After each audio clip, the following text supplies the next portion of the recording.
Thank you very much. It's a pleasure to be here. Thank you. You've got a beautiful city. So, when Andreas invited me to come here, I quickly accepted. I'm a venture capitalist, and he told me there's two things that I need to know about Lithuania. He said, you know, we have a lot of entrepreneurs. And you know, I've never been to Lithuania, so I said, you know, I've traveled all over the world. I've been to some 60 countries, but I've never been to Lithuania, so I said, you know, I'm going to come there. Because there's two things that I really love as a VC. One is entrepreneurs. Who among you here is an entrepreneur? I'm sorry, if you're an entrepreneur, stand up. Please, stand up.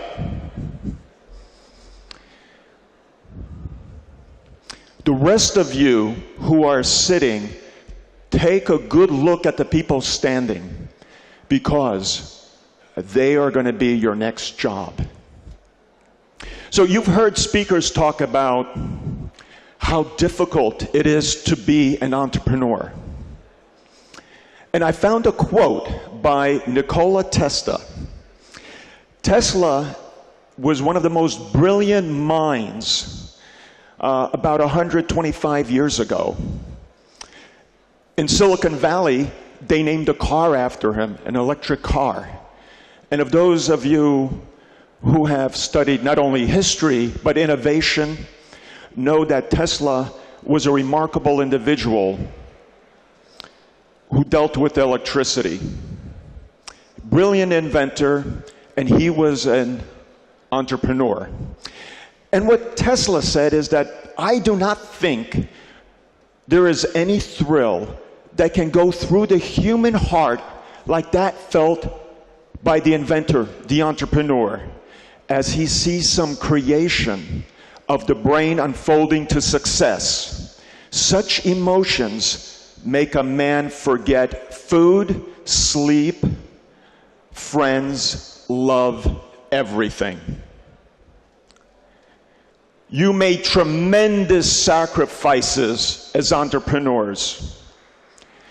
And as a venture capitalist, I want to thank you. I want to thank you for your dedication, for you give me purpose. So thank you.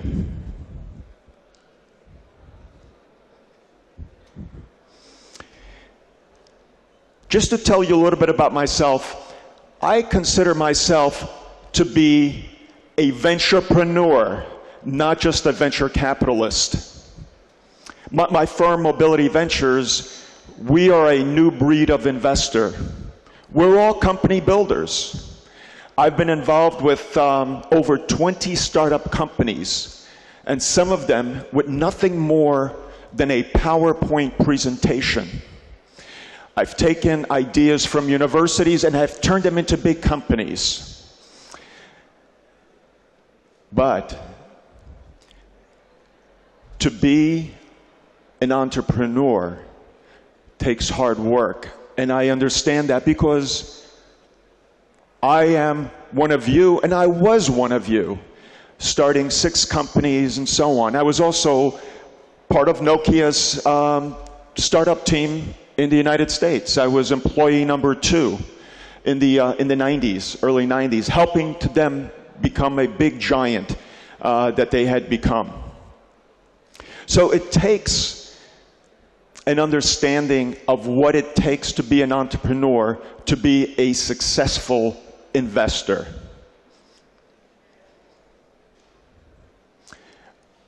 Today, we are a global team. We have a presence all over the world, from Europe to Asia to South America. Everything we do globally.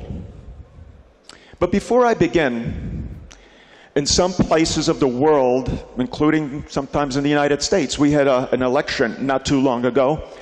There is a misconception of what capitalism is all about. Some people say that it's a bad thing. Some people even call it evil. But I want to set the record straight. Capitalism is about creating jobs. We are the economic engine. You are that economic engine that we fund. You are the job creators. If you look at the past 10 years and you see the new companies that were created, well, not too far from here was Skype. We all use Skype. And that started out as an idea just north of here. And it has grown to be a worldwide phenomenon. More locally here, you have another company, GetJar, that had humble beginnings and has grown to be a dominant world player. And what did they do? They've created jobs. Now, I'm not going to bore you with statistics, but in the United States, almost 12% of the workforce is in companies that have been venture funded, that were startups. Startups created by people just like you. And an economy that does not have a strong venture capital sector is one that displays symptoms of a deeper economic problem. So says a chief economist. But venture capital is about deploying high risk intelligently. Now, what makes a country attractive to VCs? We all know that Silicon Valley is the epicenter of entrepreneurship, innovation, and also venture capital. There's more venture capitalists in Silicon Valley than any other place on earth. And there's a reason for it. They have a thriving ecosystem. You have the great universities, University of California at Berkeley, Stanford, and other schools. You also have a robust high-tech industry that feeds, and germinates all these ideas for young entrepreneurs. You also have a capital market, the banks, the IPO markets, and so on. You also have, in some places, great tax incentives to start companies. You also have investor protection laws. You know, as we invest in a company, we want to make sure that our rights are preserved. But more importantly, we also want to make sure that there are laws protecting your intellectual properties and so on. But at the end, it all boils down to the educational system. You know, you're all young here, and you're all full of ideas. Those of you who did not raise their hands and said that you were entrepreneurs, I believe that you have it within you to be an entrepreneur. If you've ever had an idea, if you ever dreamt a dream, you're an entrepreneur. The only difference is that you have to take action. I think you heard that from the previous speakers. It's about execution, taking action and doing things.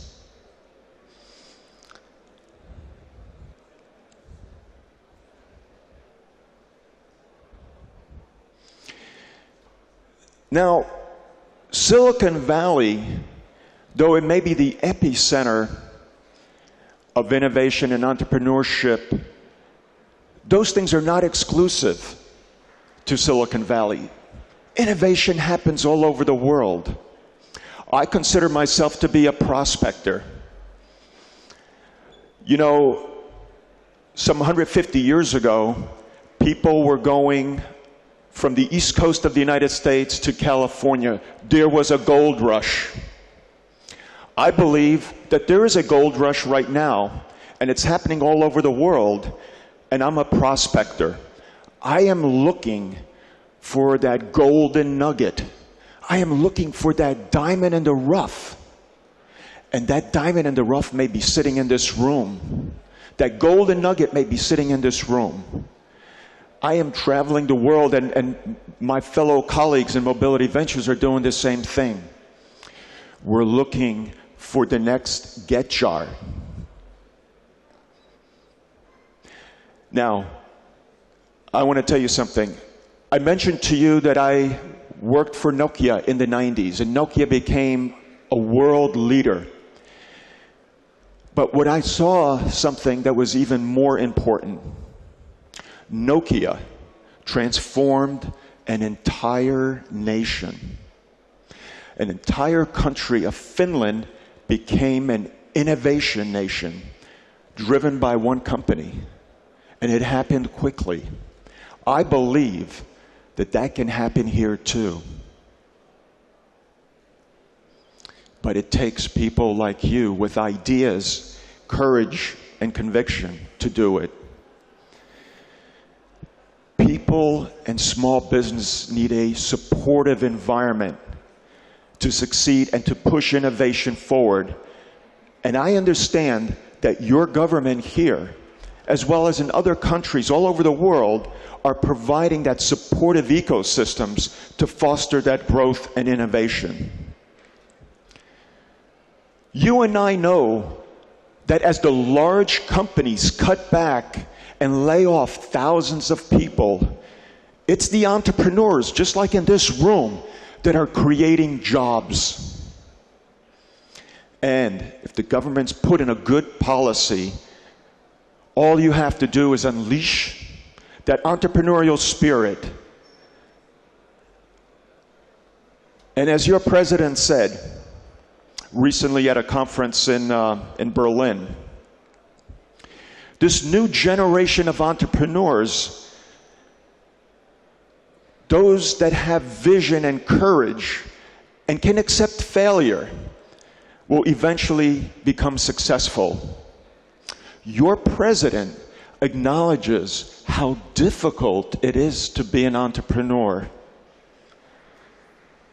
But I want to tell you something. You're not alone. I think you heard from my colleagues. They were talking about incubators and accelerators, and also venture capitalists and mentors and advisors. We're here to help you. Not necessarily to tell you what to do, but more importantly, to tell you what not to do. Because nothing speaks louder than experience. And it was through our failures that we've learned, and as your president said, became successful. I believe that the entrepreneur is the new superhero of our modern times. You're the catalyst for innovation, job creation, and economic growth needed to lead the world to economic recovery. It's you.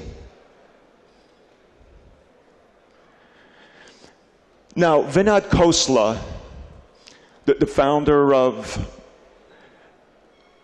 Sun Microsystem and a very, very successful venture capitalist, said, entrepreneurship is about those who dare to dream and are foolish enough to make their dreams come true. Sometimes you have to be crazy, but in a good way. I believe that entrepreneurs are dreamers who do. They have imagination to create a vision, and they have guts, courage to make it happen. They have the drive to overcome fears and the passion to succeed. You're going into uncharted waters. You have to be self-reliant. You have to be confident. Do you have that confidence to build the next get jar? or the next Skype. Look within yourself. Now, I will tell you this. I was a history student in my undergraduate degree. And I love history because, well, history has a way of repeating itself. The places and the names may change, but things are cyclical. But as I study history, I can tell you this. The past 100 years, the past 50 years, there has been more innovation than there has been in the past 10,000 years. And it's driven by a couple things. Engineering, the technologies that were developed, the tools that we have. It has transformed our world. But what distinguishes between a leader and a follower is innovation. You just cannot rest on what you created today because tomorrow it may no longer be relevant. If we look at the past 25 years, and I have a 10-year-old son, Alex, and a 13-year-old daughter, and I tell them how my world was when I was their age. I told them we had only 5 TV channels. We were listening to these big vinyl discs that had maybe 7, 8 songs on them. At that time, Amazon was a river and Apple was a fruit. My kids know a world where when I say Apple, they think of an iPhone, an iPad. They don't think of a fruit. When I mention Amazon, to them it's not a river, but it's an online shopping site. The world is different for them. When we look at the past 25 years, I grew up without the internet. I grew up without a cell phone. I've been very fortunate that for 30 years, I got in at the right place and at the right time, and I grew with an industry and developed some of the world's first products as an innovator in the cell phone industry. But we look at fiber optics, commercialized GPS, all of these other things that have changed our lives. They were all done by, who do you think they were done by? They were done by entrepreneurs with vision. Companies are made possible by entrepreneurs who think everything is possible and they strive to make it happen. Now, you entrepreneurs in the audience, you have vision. I want you to go and make it happen. You know, people say these are challenging times all over the world. I've been through many cycles of challenging times. I can tell you, 1999 was a fantastic year for me. I was making tons of money by doing nothing. I went and started a company called eLife, which I was spinning out of Nokia. On a PowerPoint presentation, I raised $10 million. And you know what? The investment bankers wanted to take it public. And they're saying, you know, this is going to be a next billion-dollar market cap company. Well, it's not 1999. The party is over. If we look historically, as I said, I studied history. One of the most challenging times globally was the Great Depression. No, not the Great Depression in 2008. I'm talking about what happened in 29 and the 30s. But during that time, it was a time to create new opportunities. A challenging time presents opportunities. Now, You all probably played this game called Monopoly. I want to see some hands. Have you played Monopoly? All of you. And it's a board game. You know, we have the Supercells, and you know, we have Rovio and other great companies, but here is a game that was timeless, that was invented during the Great Depression. The Xerox machine, the copier, which, you know, a lot of people don't use anymore, but that was invented at that time. The car radio, the electric razor, the laundromat, the supermarket, the chocolate chip cookie. Oh, and yes, a feminine product. But if we look at more recent challenging times, we see some great innovations that have happened now. You know, I mentioned the Amazons, Facebook, Twitter, YouTube, Google, GetJar, Foursquare, Groupon. These are the new leaders in their respective industries. And what are all of these companies doing? You know, I had the honor to meet Ilya, the founder of GetJar. Remarkable individual. I read about his story, how he started a company, and he'll tell you he's created jobs. All of these companies. Groupon, over 10,000 jobs in the United States and growing worldwide. Amazon, Google, these are job creation engines. Remarkable. Now, I'm a big fan of Peter Drucker. So when I went to school, Drucker is considered to be the father of management.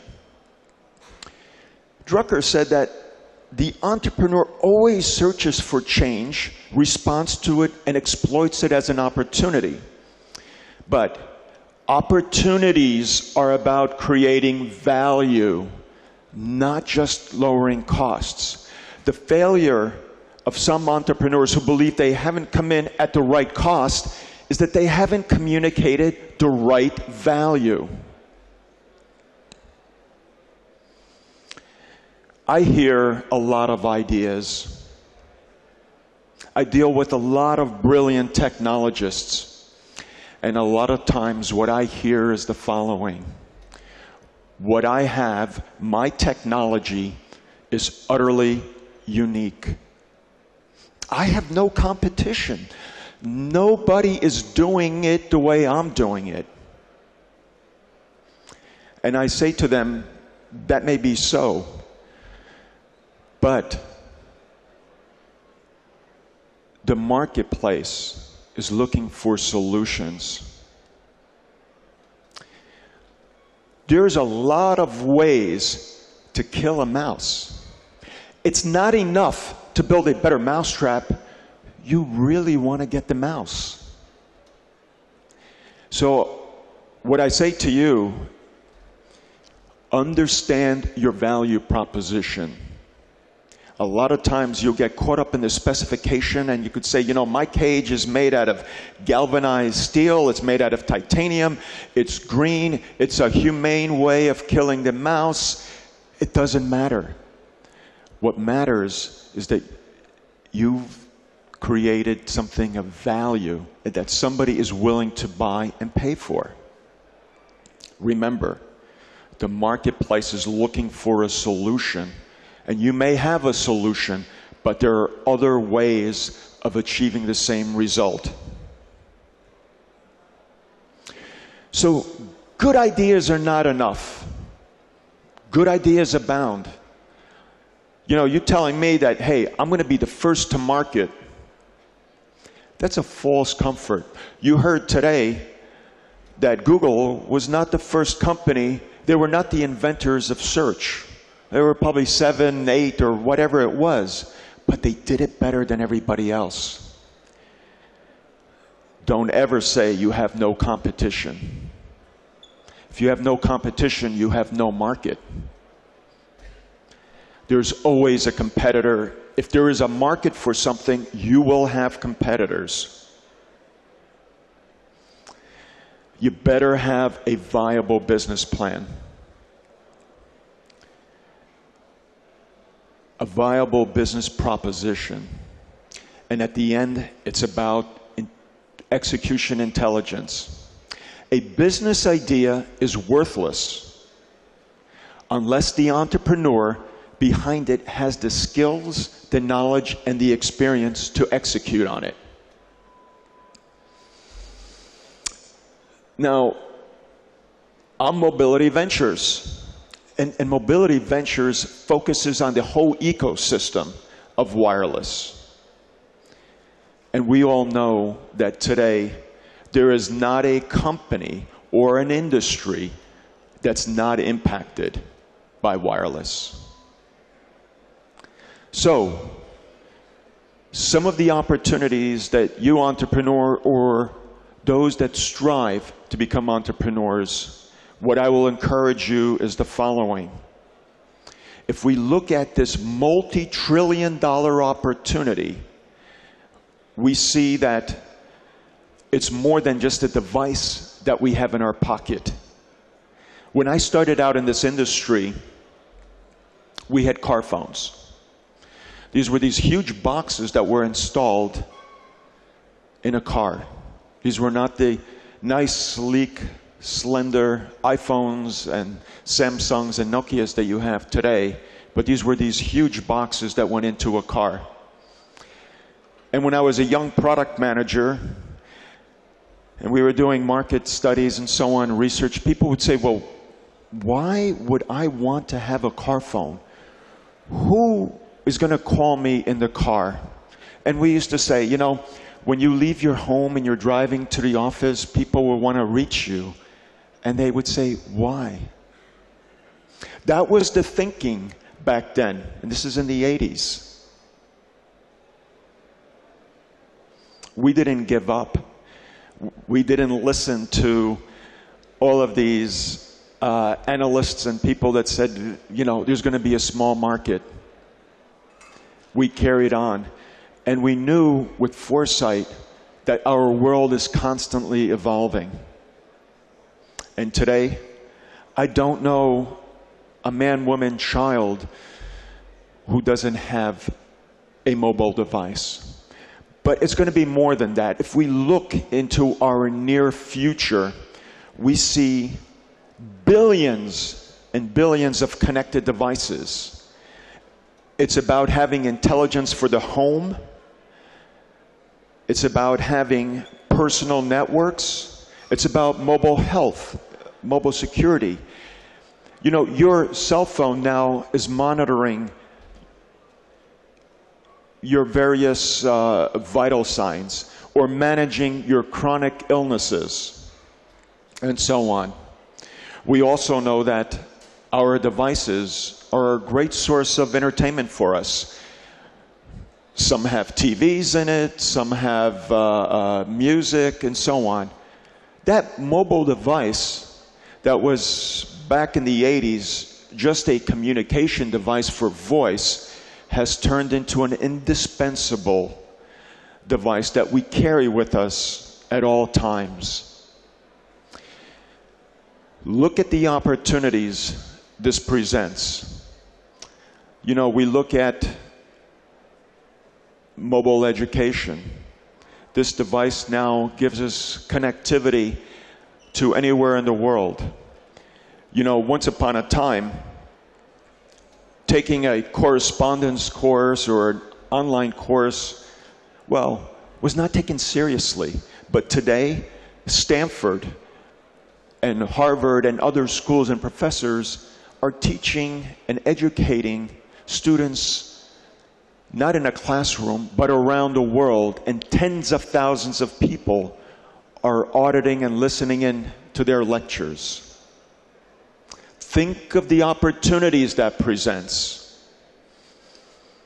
Think of the opportunities as we interact with some of these devices. You know, There's biometrics, there's voice recognition technologies, there's gesture and eye tracking. These are all new technologies that are being invented to make our life easier, more enjoyable. And think of the challenge it presents. As I said, with each challenge, there's an opportunity. Think of the enormous amounts of information that is now being transmitted by these devices. Opportunities for security and so on. These are some of the things that you need to be thinking about. How will I take advantage of it, and how will I create a solution for this opportunity? So, as an investor, as a venture capitalist, as a venturepreneur, we always look for opportunities with a substantial market. We realize that it may take time to develop that market, but we also look for sustainable business models. It's important at the end, and this is where the venture capitalist of me comes in, that we make money. We always, well, I'll tell you this, I don't invest in an idea, I don't invest in a product or a technology. I invest in you. I invest in a strong team that's able to execute, who understands customer and market need, who understands that they're going to come up with something that's going to be really disruptive and that's going to change the status quo. I invest in individuals that will also place in some barriers to entry, so they don't make it easy for everybody else to get in. But I also invest in opportunities that we can take from Lithuania to the EU, to the United States, to South America, to Asia. We think globally, and you should too. And I'll tell you this, you have an advantage over the guys in Silicon Valley. You do. And I'll tell you why you have an advantage over the guys in Silicon Valley. One, you already think globally. You are multilingual. You're international. You're probably more well-traveled than most guys in the United States. You are. You ask how many people in the United States, a lot of the entrepreneurs, how many languages do they speak? First of all, I'm not talking to you in Lithuanian, so I know you speak English. And I've met some of you, and you know what? You speak English fluently. And I hear some people speak German. I also understand Wy говорите по-русски. Some of you mówicie po polsku. Sprechen Sie Deutsch?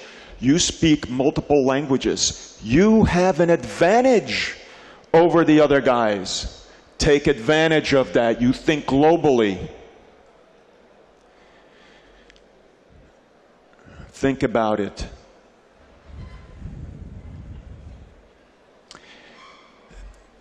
Edison, you've all heard of Edison.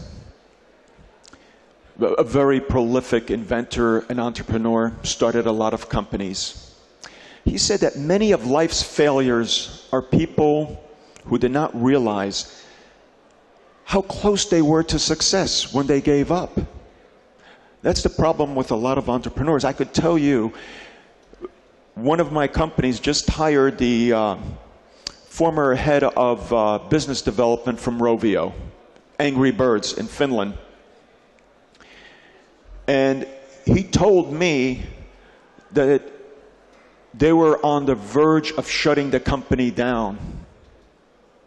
Before they come up with their big success of Angry Birds, they had something like 55 or whatever games that they came through, and they didn't work.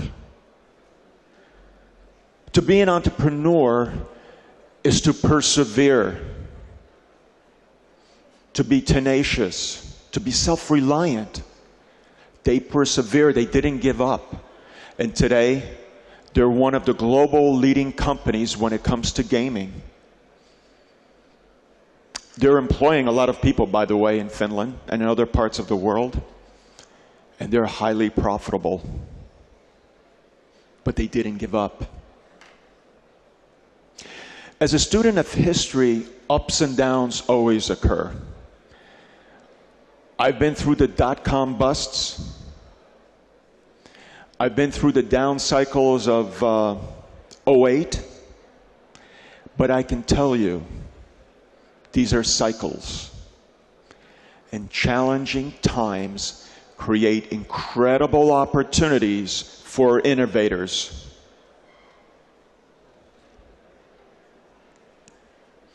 So, I'm not going to go through the list because my presentation is will be online.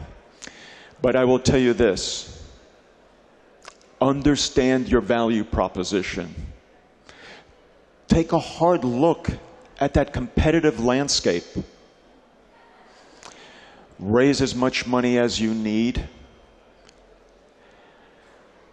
And use your capital wisely. Listen to your customers. That's something that I've always done.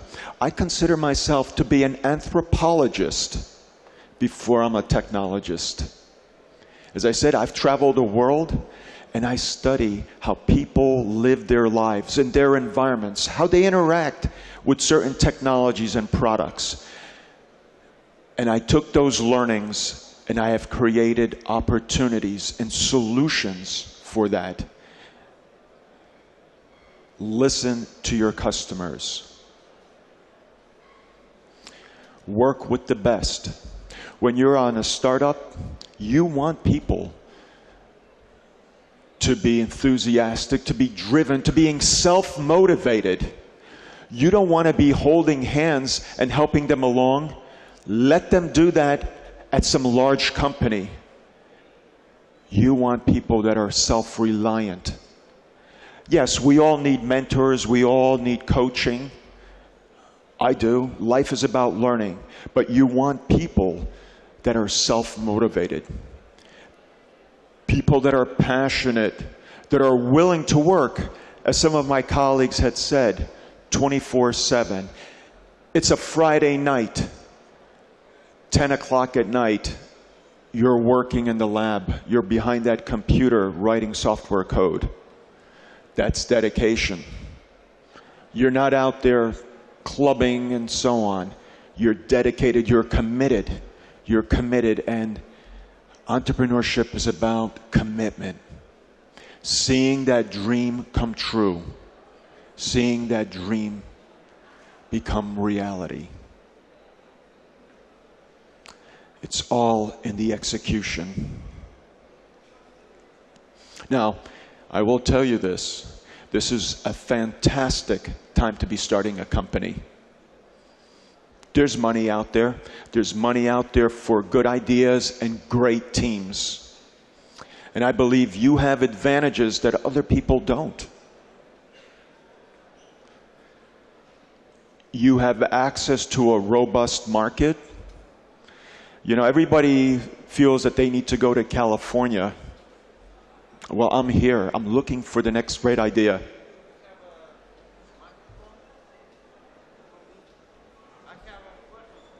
Sure.